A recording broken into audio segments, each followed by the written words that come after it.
बीते दिनों लखनऊ के अंदर एक दलित व्यक्ति अमन गौतम की मौत हो जाती है और जिसको लेकर पीड़ित का जो परिवार है उसने ये बड़ा आरोप लगाया है कि अमन गौतम की मृत्यु कहीं ना कहीं पुलिस बर्बरता के कारण हुई है और जिसको लेकर बहुजन समाज पार्टी रात से ही लगातार पीड़ित परिवार के साथ खड़ी थी। एफआईआर के लिए लगातार संघर्ष कर रही है, लेकिन इसके बावजूद जो पुलिस प्रशासन हो है वो इस पूरे मामले पर अभी तक एफआईआर दर्ज नहीं किया है। और जिसको लेकर सुबह आज जिस तरीके से बहुजन समाज पार्टी का डेलीगेशन पहुंचा, जिसमें शमसुद्दीन राइन और जिस तरीके से शैलेंद्र गौतम और तमाम लोग पहुंचे और उनसे सीधे सीधे तौर पे बातचीत की। बातचीत के साथ साथ परिवार से जो बातचीत की और परिवार से बातचीत के दौरान एक बड़ी बात निकल कर आई। परिवार ने पुलिस प्रशासन की कार्रवाई पर गंभीर आरोप लगाए हैं और उसने कहा कि रात में हम न्याय के लिए जब गुहार लगा रहे थे उस वक्त पुलिस प्रशासन ने उन पर लाठीचार्ज की और उनकी जो बेटी जिसकी उम्र 13 साल की है उसके साथ अभद्र व्यवहार किया। देखिए परिवार से क्या कुछ हमारी बातचीत हुई है। रात में जिस तरीके से जो खबर आ रही कि रात में पुलिस प्रशासन के द्वारा आप लोगों को परेशान किया गया, रात में क्या कुछ कार्रवाई की गई? रात में द्वारा कोई कार्यवाही नहीं की बल्कि हम लोगों पर लाठीचार्ज किया आप गया। लोग प्रदर्शन कर रहे थे न्याय जी, को लेकर। जी न्याय को लेकर प्रदर्शन करते समय उन लोगों ने हम पे लाठी बच्चा, बूढ़ा, जवान जिसको भी देखा सबको उन्होंने पीड़ित किया। आप मृतक की वाइफ हैं? कौन है आप? हम उनकी बहन हैं। उनकी बहन जी, है। ये बच्ची कौन है? ये बच्ची मृतका की बेटी, ये बेटी है। ये मेरी वाइफ है। अच्छा, आप वाइफ। जी, तो अभी जिस तरीके से मामला निकल कर आया, पुलिस प्रशासन ने आपके पे जो कार्रवाई की, तो अभी आपकी क्या माँग है? हमारी जो माँग कल थी वो आज भी है कि हुँ। हमें न्याय मिलना चाहिए, अपराधियों को सज़ा मिलनी चाहिए। जिस तरीके का रवैया पुलिस प्रशासन का अभी तक आपके साथ में रहा है, क्या लग रहा है आपको न्याय मिलने की उम्मीद है? पुलिस प्रशासन से हमें कुछ उम्मीद नहीं लग रही है, जो भी है हमें सरकार से अब उम्मीद के हैं। जी। पीड़ित परिवार से हम आगे भी बात करेंगे, लेकिन यहाँ पुलिस पर वाले तो हम पे पूरे दबाव बना रहे हैं कि हम केस को दबा दें। अच्छा। पूरी तरह से वो पूरी रात कोई रात में 2-2 बजे रात में आ रही, सुबह 5 बजे आकर के गेट खटखटा के सब बच्चों को, औरतों को परेशान कर रहे हैं, उन पे दबाव बना रहे हैं कि आप लोग केस को दबाइए। जो पुलिस के साथ में महिला पुलिस भी आ रही है या किसी अटेंडेंट किसी भी समय आ रहा है? किसी भी समय महिला पुलिस, जेंट्स पुलिस दोनों अटेंडेंट किसी भी टाइम आ रही है। और भगदड़ में मेरी 13 साल की बच्ची, हुँ, इंस्पेक्टर ने उसे अभद्र तरीके से छुआ। इंस्पेक्टर ने। इंस्पेक्टर ने उसे अभद्र तरीके, नाम नहीं जानते सर, कि उतनी भीड़-भाड़ में इतना हुँ, दिमाग में नहीं रहता, लेकिन उसकी शक्ल में बहुत अच्छी, और कुछ समय पहले वो गुड़म्बा थाने का इंस्पेक्टर था, हमने उसको अच्छा। देखा जी। और वो मेरी बेटी कल रात से सोई नहीं, मुझे पकड़ के लिपट के रोती आपकी रही बेटी है। की क्या उम्र है? 13 मेरी साल? 13 साल मेरी अच्छा, बच्ची की उम्र तो है। आप देख सकते हैं पुलिस प्रशासन एक तरफ जिस व्यक्ति पर ये घटना होती है, जिसके परिवार का एक मुखिया जो है, जिसके साथ इस तरीके की एट्रोसिटी होती है और वहाँ पर जब ये लोग प्रदर्शन करते हैं न्याय को लेकर, तो इसी परिवार की एक बेटी के साथ जिस तरीके से पुलिस प्रशासन पर ये परिवार आरोप लगा रहा है कि जो गलत तरीके से उस बच्ची को छुआ जाता है और बच्ची की उम्र महज़ 13 साल है और इस 13 साल की उम्र में अगर किसी बच्ची के साथ इस तरीके की घटना होती है, तो भविष्य में वो पुरुष जाति के नाम से भी डरने वाली है। और कहीं न कहीं देखा जाए जिस तरीके से पुलिस का रवैया इस परिवार के साथ में रहा वो अपने आप में बहुत दुखदाई है। और उत्तर प्रदेश की जो कानून व्यवस्था है उस पर गंभीर सवाल खड़े हो रहे हैं। साथ ही साथ एक बड़ा कलंक जो है ये उत्तर प्रदेश पुलिस प्रशासन पर साबित होता हुआ नज़र आ रहा है। और यहाँ पर लगातार बहुजन समाज पार्टी के तमाम लोग पहुँचे हुए थे, रात में भी थे और अभी भी यहाँ पर पहुँचे हुए हैं। शमसुद्दीन राइन जी भी आए हुए हैं। उन लोगों से बातचीत करेंगे। क्या कुछ अभी इनकी जो माँगे हैं पुलिस प्रशासन से उसको सर क्या लग रहा है पुलिस अभी न्याय को लेकर जिस तरीके से परिवार आरोप लगा रहा है, बच्ची बच्ची के साथ जो छेड़छाड़ हुई है, तो क्या लग रहा है पुलिस प्रशासन न्याय को लेकर भी आगे बढ़ने के लिए तैयार है या मामले को दबाने के लिए सब तैयार है? देखिए, हम ये चाहते हैं, बहुजन समाज पार्टी की नेता बहन कुमारी माइती जी ने कल ट्वीट भी किया है। हुँ, स्पष्ट रूप से कहा भई दोषी हैं, उनके खिलाफ आप मुकदमा लिखिए, जिनने इस तरीके से मारपीट की है और इन्वेस्टिगेशन जाइए। हुँ। भाई पहले मुकदमा तो लिख लो, जब मुकदमा लिख लिया जाएगा, तो जाँच का विषय रह जाएगा, क्या इन्वेस्टिगेशन अभी होगी। अभी तक मुकदमा नहीं लिखा अभी गया? तक मुकदमा ही नहीं लिखा गया है। क्यों नहीं लिखा जा रहा है? आप लोग यही तो लगातार दबाव डाल रहे हैं, 2 बजे रात से भी पहले दिन से लगातार खड़े देखिए, हैं। अभी हम लोग कमिश्नर से जाके मिलेंगे। अभी हमने सारे अधिकारियों से बात करी, रात में कोई फ़ोन उठाने के लिए तैयार नहीं था।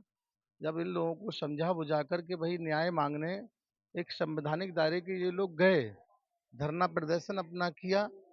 उस तरीके से जिस धरना प्रदर्शन एक बैठ कोई मारपीट तो हो नहीं रही, कोई हुड़दंग तो हो नहीं रहा था। बिल्कुल, बिल्कुल। शांति प्रिय तरीके से ये अपने न्याय को माँग रहे थे। उसके बावजूद भी इनके ऊपर लाठी चार्ज किया, इसके खिलाफ हम लोग इनकी कड़ी निंदा करते हैं और इस पे हम लोग प्रशासन पे भी इस बात को रखेंगे कि भाई ये गलत है, मुकदमा लिखा जाए, न्याय मिला जाए, दोषियों को बख्शा नहीं जाए और जो इनको जो मृतक हुआ है, उसको मुआवजा दिया जाए कि उनके छोटे-छोटे बच्चे हैं। मैं ये देख रहा तो हूँ क्या कि लग बहुत रहा है लोग हैं जो मुआवजा देगा उससे इस परिवार का भरण मैं पोषण कब तक हो जाएगा? वही वही तो कह रहा हूँ, पहले तो दोषियों को सज़ा दी गई। बिल्कुल। भई दोषियों को सज़ा मिलेगी, मुकदमा लिखा जाएगा, दोषियों को सज़ा मिलेगी और जो गरीब परिवार है बिल्कुल इस तरीके से आज वही उनका कमाने वाला था, वही करने वाला था। आज हम वो इस परिवार में नहीं रहा, उनको खाने-पीने कौन देखने वाला है? इसलिए बहुजन समाज पार्टी इस चीज़ की हम लोग पूर्ण तरीके से माँग करते हैं और प्रशासन को आगाह करते हैं कि इनके मुकदमा लिखा जाए, दोषियों को बख्शा नहीं जाए। एक बड़ी बात जिस तरीके से परिवार आरोप लगा रहा है, एक 13 साल की बच्ची के साथ में जो पुलिस प्रशासन के जो लोग हैं, उन्होंने अभद्रता की है। तो क्या लग रहा है वो योगी आदित्यनाथ जो अभी कन्याजुमारी जो हुआ उसमें बच्चियों के पैर धुलते हैं और इस तरीके की बच्चों के साथ अभद्रता, क्या उत्तर प्रदेश में कानून व्यवस्था नाम की चीज़ है? मैं मुख्यमंत्री जी से आग्रह करूँगा कि इस केस को संज्ञान में लेते हुए निष्पक्ष जाँच की जाए पहले और पीड़ितों को न्याय दिया जाए।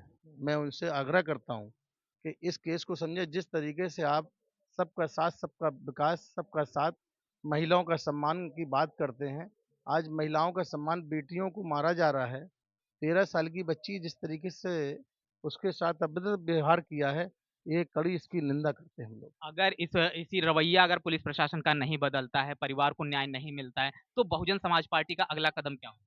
देखिए, बहुजन समाज पार्टी बाबा साहब के मानने वाली है, बाबा साहब की विचारधारा को मानने वाली है।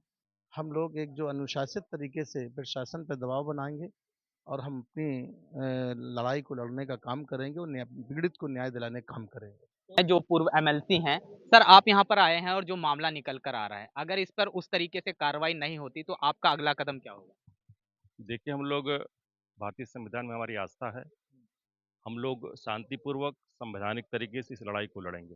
जब तक पीड़ित को न्याय नहीं मिलता, अभी तक तो एफआईआर नहीं हुई है। परसों का केस है ये। कितनी बर्बरता हुई हमारे उस नौजवान के साथ कि उसकी जान चली गई, लेकिन पुलिस एफआईआर नहीं कर रही है। और जब तक एफआईआर नहीं होगी, आगे काम होगा नहीं। जब तक ये इस पीड़ित परिवार को न्याय नहीं मिलेगा, तब तक बहुजन समाज पार्टी इस लड़ाई को संवैधानिक तरीके से लड़ने का काम करेगी। क्या लग रहा है जिस तरीके से रवैया पुलिस प्रशासन का है, न्याय मिल सकता है? देखिए, हमें हमेशा उम्मीद है, उम्मीदों पर दुनिया कायम है, न्याय मिलेगा। आप लगातार जिस दिन ये घटना हुई, उस रात से बसपा जो है, यहाँ पर उसकी जो यूनिट है, लगातार पीड़ित परिवार के साथ खड़ी है। लेकिन इसके बावजूद अभी तक एफआईआर दर्ज ना होना, क्या कहीं न कहीं एक बड़ी साजिश तो नज़र नहीं आ रही है? या फिर इस तरीके की तमाम जो घटनाएँ हैं, वो सिर्फ़ दलितों के साथ ही लगातार हो रही हैं, इसके पीछे का क्या कारण है? देखिए, हमारा ये परिवार है, इसकी लड़ाई लड़ना ये बहुजन समाज पार्टी की हमारी ड्यूटी है। जैसा कि इस प्रदेश में सरकार चल रही बिल्कुल निरंकुश है, बेलगाम है। कहीं पर मैं समझ रहा हूँ किसी को न्याय नहीं मिल रहा है। पूरी तरह से इस प्रदेश में कानून व्यवस्था की धज्जियां उड़ाई जा रही हैं और जिस तरह से यहाँ पर घटना घटी है, मैं तो समझ रहा हूँ ये घोर निंदनीय है। तो ये बहुजन समाज पार्टी के तमाम लोग हैं, लेकिन इसके बावजूद मैं फिर से परिवार के पास में आऊँगा और परिवार से बात करूँगा। ये मृतका की पत्नी हैं। जिस तरीके से जो मामला हुआ है, मामले में पुलिस प्रशासन का जो रवैया है, अगर आपको न्याय नहीं मिलता है, तब फिर आपका अगला कदम क्या होने वाला है? सर अगर न्याय नहीं मिलेगा तो सर मैं करूँगी क्या? सर मैं आगे बात पहुँचाऊँगी अपनी मोदी जी से, मैं रिक्वेस्ट करूँगी कि सर मुझे न्याय मिलना चाहिए। क्योंकि सर इस तरह जिस तरह से ये सारी चीज़ें चल रही मुझे तो ये लग रहा है कि ये कुछ आगे और बात बढ़ेगी भी। क्योंकि बात तो पहुँच गई है, इतनी सारी चीज़ें हो गई हैं। लेकिन मैं कोशिश करूँगी कि हम चाह रहे हैं, जो मेरे हस्बैंड के साथ जो हुआ है, वो किसी और के साथ ऐसा ना हो।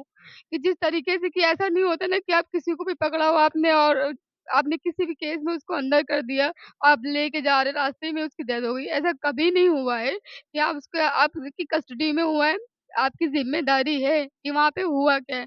परिवार वालों को तो आपने इन्फॉर्म भी नहीं किया।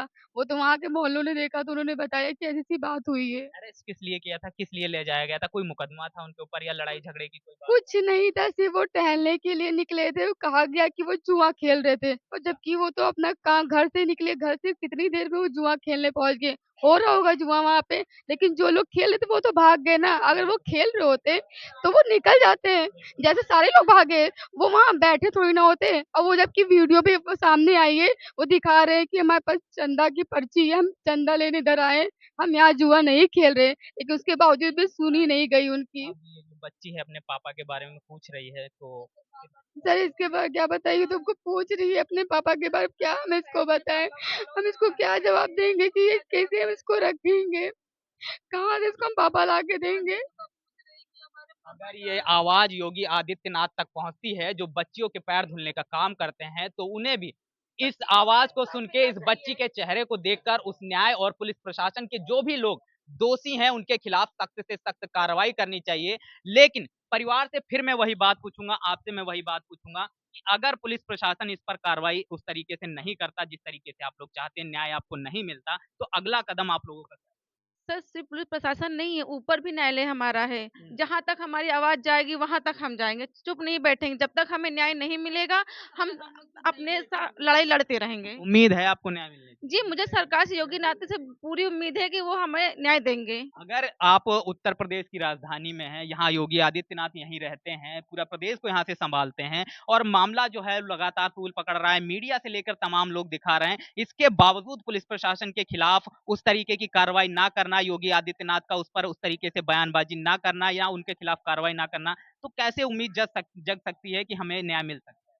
सर जो हमसे हो सकेगा, हुँ। अनशन पे बैठना, भूख हड़ताल करना, जो भी हो सकेगा सब करेंगे, लेकिन न्याय अपना हम लेकर रहेंगे। न्याय लेकर न्याय रहेंगे। लेकर रहेंगे, न्याय के बिना हम पीछे नहीं हटेंगे।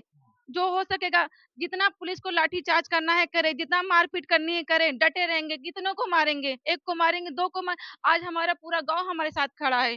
जब इतनी मार खा चुके हैं, तो आगे भी वो बढ़ सकते हैं हमारे साथ। तो जिस तरीके से हम यहाँ पर बातचीत कर रहे थे, ये वो पीड़ित परिवार है जिसके साथ में वो दुखद घटना हुई है और इस दुखद घटना की अगर बात किया जाए, एक छोटी-सी बच्ची जो 3 से 4 साल की बच्ची बताई जा रही है, उसके पिता के साथ ये घटना हुई है और कहीं न कहीं देखा जाए प्रदेश के जो मुख्यमंत्री योगी आदित्यनाथ हैं, वो बच्चियों के पैर धुलते हैं और अपने आप को जिस तरीके से देखा जाए महिला सुरक्षा, कानून व्यवस्था के तमाम खोखले दावे करते हैं। लेकिन इस तरीके की घटनाएँ जब भी निकल कर सामने आती हैं, उन तमाम दावों की पोल खोलती हैं। अब परिवार की माँग के साथ-साथ जो बीएसपी का यूनिट जो यहाँ पर पहुँचा है, उनकी भी बड़ी माँग है कि इस पूरे मामले पर सरकार गंभीरता से इस मामले को ले, पुलिस प्रशासन के जो भी लोग दोषी हैं, उनके खिलाफ सख्त से सख्त कार्रवाई करे और पीड़ित परिवार को न्याय दिलाए। अब इस पीड़ित परिवार की न्याय दिलाने की माँग को और बुलंदी से उठाने के लिए इस वीडियो को ज़्यादा शेयर करिएगा। बने रहिएगा जनपथ लाइव के साथ, तब तक के लिए जय भीम, जय भारत।